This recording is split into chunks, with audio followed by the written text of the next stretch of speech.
In just a matter of months, 4 African countries have had coups that have seen the ousting of their leaders.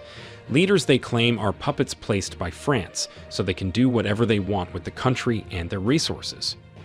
One may think they are wrong, but the fact that this got France angry and threatens to retaliate sends a message of what is really happening. France has threatened to wage an attack on Niger, who just had a military coup, and says the military leaders are a threat to their interest. They just displaced over 1,000 French troops from Mali to the capital city of Niger. But why is France so worried? What interest are they protecting? Well, if you haven't been current, let me bring you up to speed.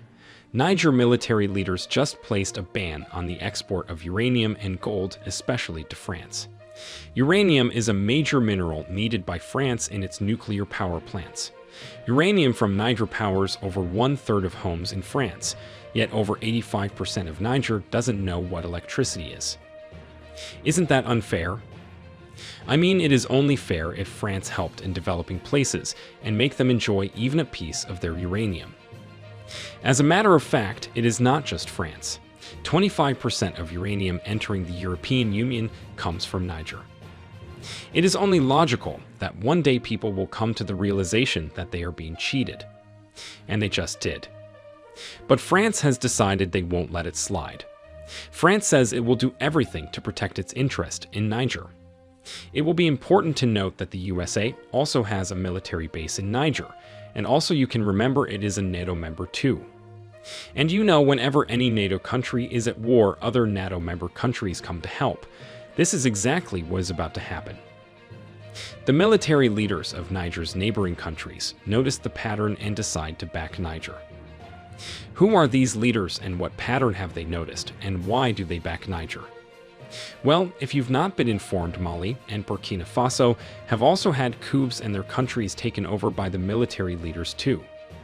Mali is led by Assimi Goïta, while Burkina Faso is led by Ibrahim Traoré. These two are strongly in favor of France leaving all of French Africa. They also warned that any attack on Niger means an attack on Mali and Burkina Faso too. They warned France and the US that they won't hesitate to send in troops to back Niger. Other ECOWAS member states condemn this act too, especially as the president of Niger is held hostage and they demand that he be freed. They also gave Niger a 7-day ultimatum to let him go. As a matter of fact, Nigeria has closed its borders and stopped all trade with Niger. The economy between Nigeria and Niger has slowed as a result of this, and the people of Niger suffer already as the country's economy heavily depended on Nigeria. The concern of Mali and Burkina Faso is that they see this as the same thing that happened to Libya. The fight starts with one NATO member, and at the end of the day, the country is at war with many NATO members. Can you see the similarity? Libya is in bad shape today because of its richness in oil. Congo is in constant conflict because it is so rich in natural resources and only one person is benefiting from this. France.